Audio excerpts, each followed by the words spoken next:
Hey there, coffee breakers. Welcome to what I like to call the best virtual coffee shop in America, hosted by yours truly.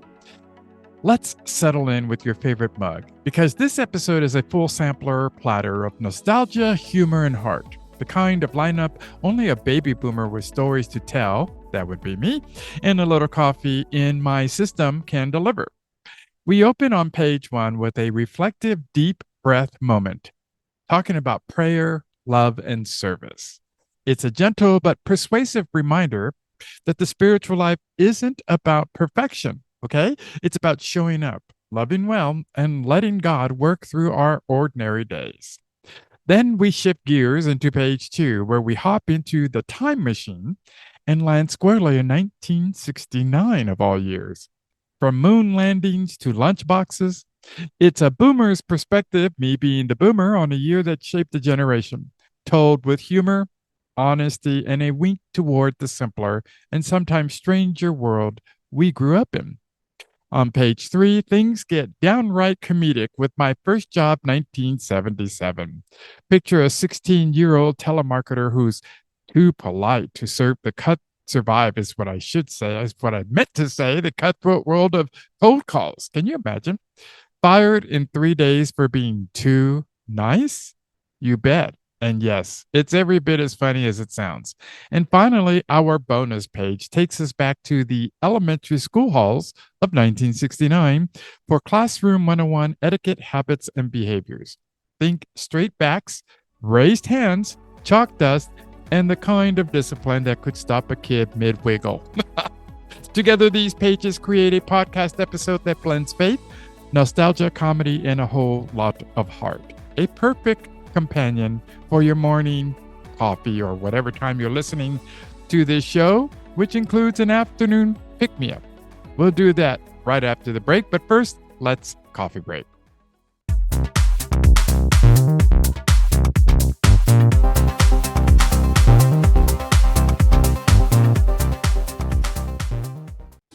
Hello again, and welcome back to page one. Prayer, love, and service, aka the Holy Trinity of getting our act together. Let's look at section one, which talks about why prayer matters. Even when you're half asleep and mismatched socks are winning, it still matters. Talking about prayer. Prayer isn't about being holy enough, okay? Or smart enough or calm enough. Prayer is about showing up. Even if you show up with bedhead, a bad attitude, and a to-do list longer than the book of Numbers. Prayer is the moment you say, Lord, I cannot do this alone. And you already knew that, right? Because he knows everything. It's not magic. Talking about prayer, it's not a vending machine. It's a relationship. And like any relationship, it grows when you talk and listen. And this is talking about a relationship, building a relationship with Christ. Even Jesus stepped away to pray, right? See Luke 5:16. If the Son of God needed quiet time, you and I definitely do. So what does prayer do? Prayer recenters us. It resets our attitude. Lord knows I have to do that all the time because it's not always good. My attitude. Prayer reminds us that we're not the boss, thank goodness.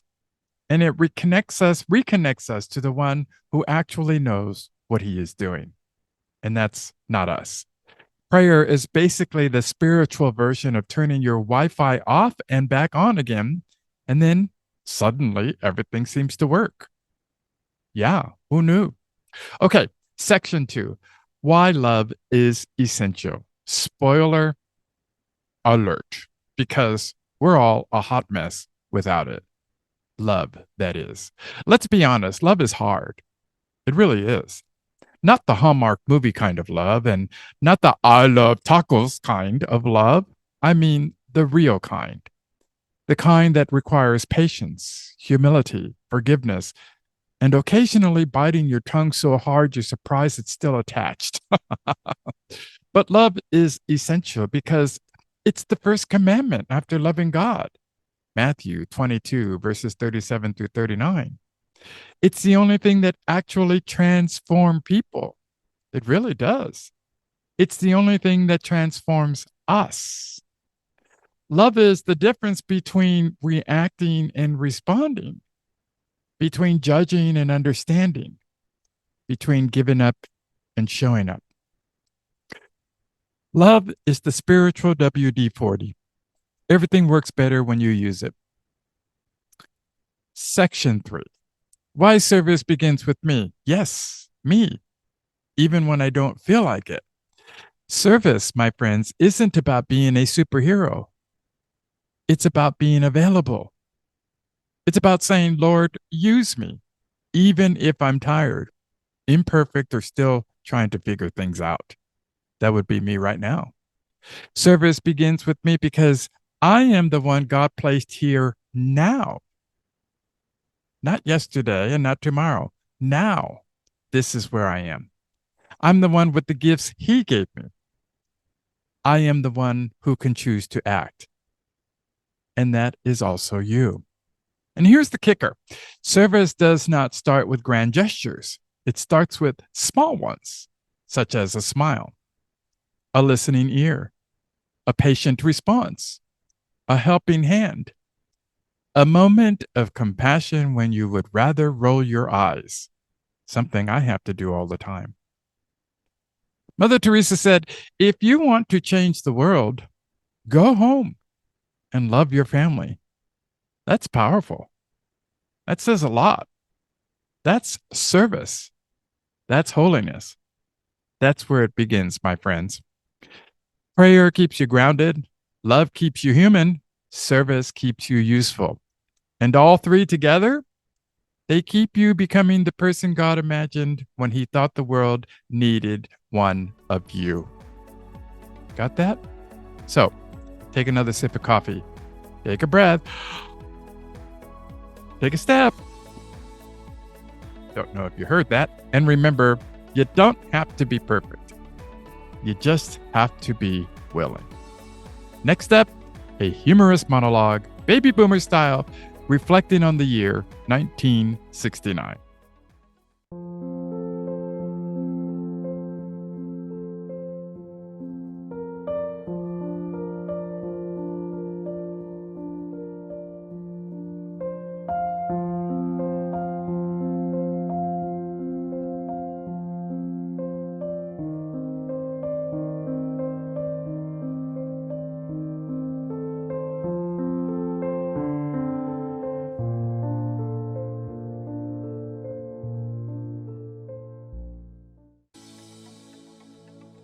All right, folks, pull up a chair, pour yourself a cup of Sanka, and let's take a stroll back to 1969, the year when everything happened and half of us were too young, too distracted, or too grounded by our parents to fully appreciate it. Let me tell you, 1969 wasn't just a year.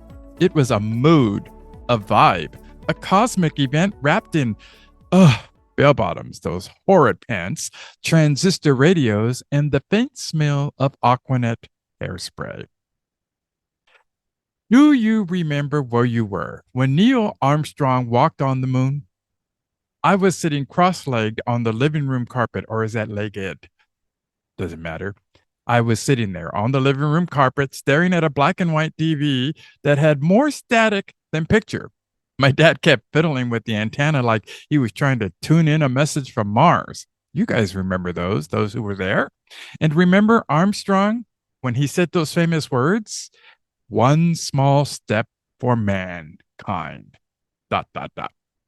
Every kid in America ran outside, grabbed a refrigerator box, and declared it their personal lunar module. At least that's what we did where we were living. We didn't need VR headsets, virtual reality, for those who don't know what VR is. We had imagination, duct tape, and a mother yelling, "Don't you dare cut holes in that box. I need it for storage." Oh my goodness, the memories. 1969 was also about Woodstock. Ah, yes, that legendary music festival where 500,000 young people gathered in a muddy field to celebrate peace, love, and the fact that deodorant was apparently optional. Now, let's be honest. Most of us boomers didn't go to Woodstock. We were either too young, too broke, or too terrified of our parents. But that didn't stop us from telling our kids later, oh, yeah, I almost went to Woodstock. Almost as in, I heard about it on the radio while mowing the lawn. Sure, you did, Pops. In 1969, safety was, well, optional. Your mom's idea of a car seat was her right arm flinging across your chest like a human seatbelt every time she hit the brakes. Oh, I can't tell you how many times mom did that with us. And guess what? We survived. We also rode in the back of pickup trucks. We stood up in the front seat. We hung our heads out the window like golden retrievers. Today's kids need a 5-point harness, side impact airbags, and a NASA approved booster seat just to go to Target. Oh my goodness. 1969 gave us music that actually had instruments, such as the Beatles, Abbey Road, the Rolling Stones, Let It Bleed. Creedence Clearwater Revival was releasing albums faster than we could buy them. And Elvis, still the king, swiveling his hips like the world depended on it. Music back then had guitars, drums, and lyrics you could actually understand. Today's music, half the time I'm not sure if I'm listening to a song or a malfunctioning robot. In 1969, kids had freedom. We left the house at sunrise, came home at sunset, and nobody panicked unless the streetlights came on and you weren't within yelling distance. Your mom didn't need GPS. She had a voice that could travel 3 neighborhoods.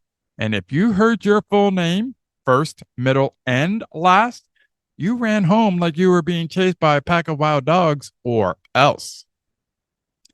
In 1969, we drank from garden hoses. We ate bologna sandwiches that had been sitting in a metal lunchbox since 7 o'clock in the morning.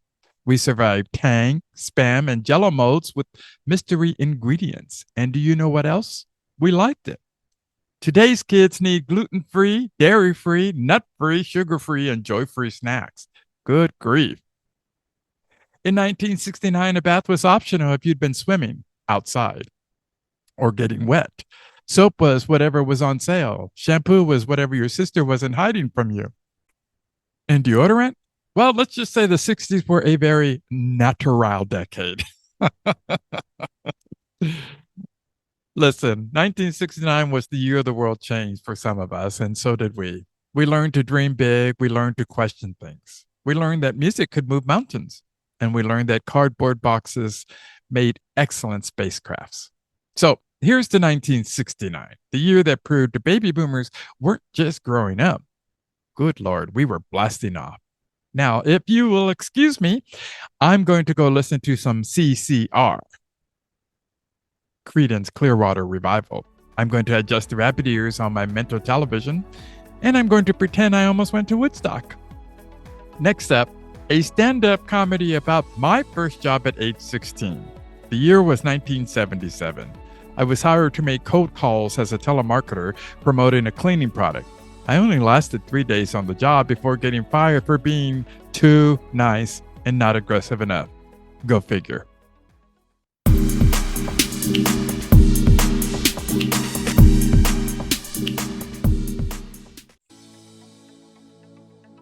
Ladies and gentlemen, gather around. Let me take you back to 1977, a magical time when disco ruled the earth, polyester was still considered breathable, and teenagers like me were unleashed into the workforce with absolutely no training and even less supervision. I was 16 years old, bright-eyed, hopeful, and apparently completely unqualified for the cutthroat world of telemarketing. Yes, my first job was making cold calls to strangers, trying to convince them to buy a cleaning product they didn't want, didn't need, and probably already had under the sink anyway. This was before caller ID, okay? Before do not call us, before people could block you with the tap of a finger. Back then, if the phone rang, people answered it because they thought it might be important. Spoiler, it was me. The problem was I was too nice. Now, you have to understand something. Telemarketing requires a certain type of personality. You need confidence. You need persistence. You need the ability to keep talking even after someone has slammed the phone down so hard you can feel the vibration through the cord. Me, I was raised to be polite, to be respectful. So my calls went something like this. Hello, ma'am. I'm calling to tell you about a wonderful cleaning product. Oh, you're busy? No problem at all. You have a blessed day now. Click. I was basically the world's first customer service telemarketer. I wasn't selling anything, I was offering emotional support. The script versus reality. The script said, don't take no for an answer. My version was, no. Oh, thank goodness. I didn't want to bother you anyway. The script said, create urgency. My version, honestly, ma'am, if your counters are dirty, that's between you and the Lord. The script said, close the sale. My version, you know what? I'm not even sure you need this product. You sound very tidy. 3 days later. On day three, the manager calls me into his office. Dude, take a break. Is me thinking that. He's got that look, the one that adults get when they're about to say something like, it's not you, but it's actually you. He says, Carlos, you're a very nice young man. And I thought, great, a compliment. I'm getting a raise. Right? Nope. Then he says, but this is telemarketing. Translation, nice people don't survive here. Then he hits me with the corporate breakup line. We're going to have to let you go. Let me go? Sir, I was never holding on. So let's talk about the aftermath. I don't even know why I laugh at myself. So there I was, 16 years old, fired after 72 hours for being too nice. Too nice. Imagine that on a resume. Skills, kindness, courtesy, and empathy.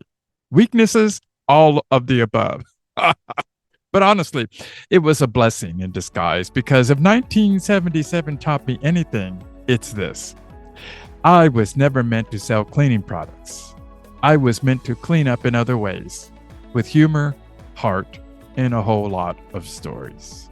Okay, let's close with a coffee break newsletter version of Classroom 101 Etiquette, Habits, and Behaviors for elementary students in 1969, right after the break.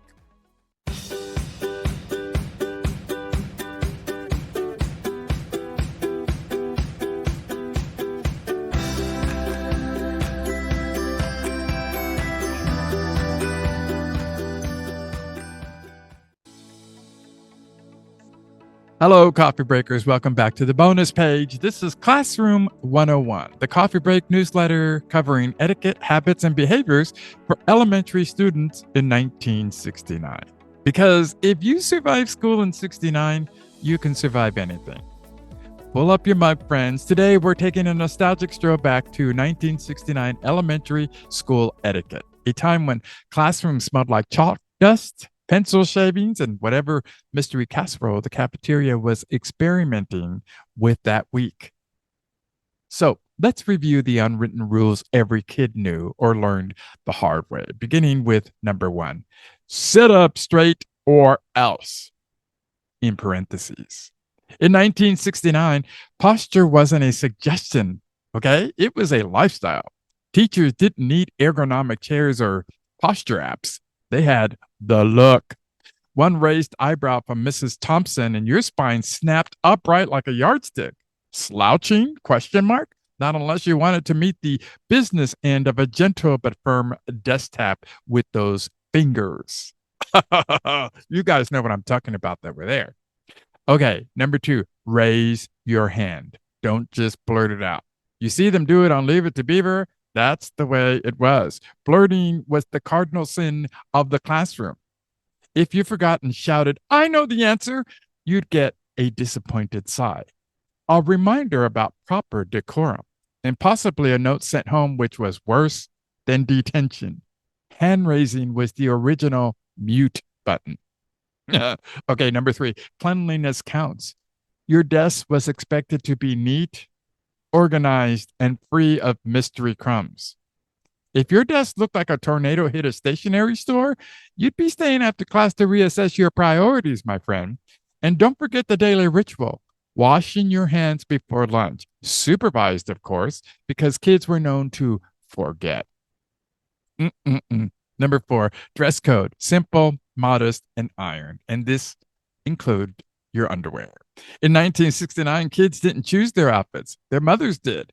Boys wore collared shirts, stiff jeans, and haircuts that made you look like you were auditioning for a military academy.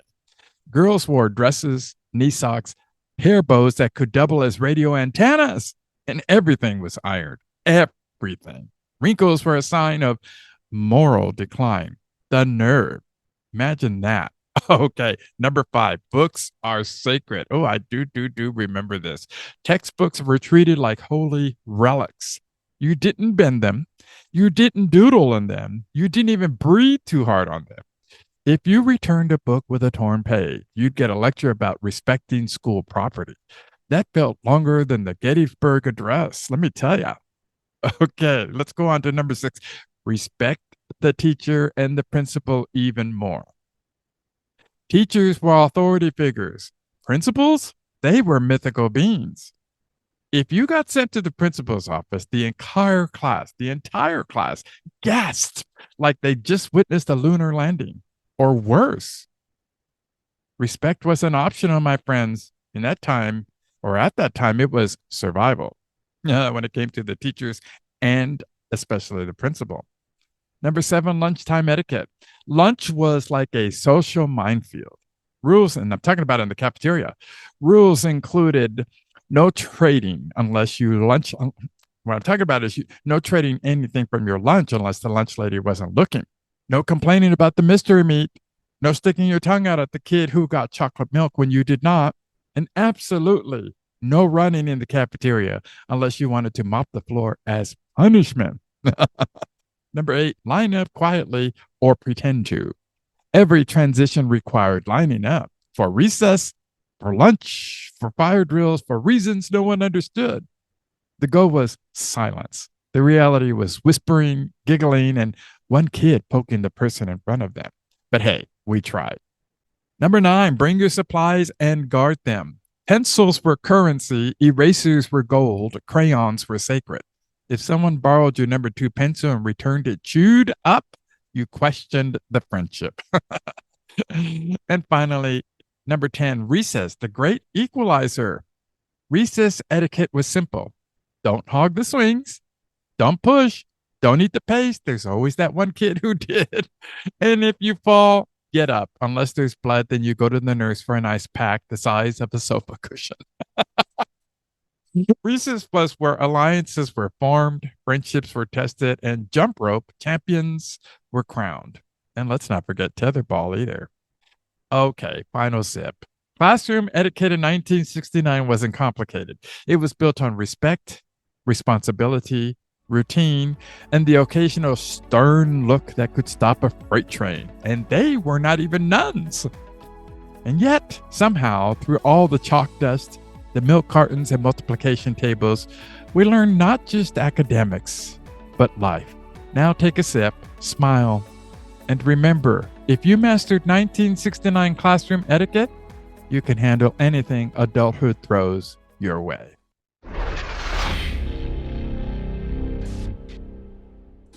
This concludes today's show. I hope you enjoyed it as much as I did putting it together. Remember to love God with all your everything and that there is always room for you at the Lord's table. You're always welcome to his house. That's my invitation to invite you to church sometime, wherever that may be for you. Let's also remember to be great neighbors because great is always better than good. Credit to Father Mike Schmitz for that quote. I am not necessarily a holy Charlie, that's Carlos in English, with a halo, and I do remember to wear clean underwear every day. But I don't mind saying that life is great, God is awesome, and that we all truly matter to him, and you all truly matter to me. Until next time, God bless.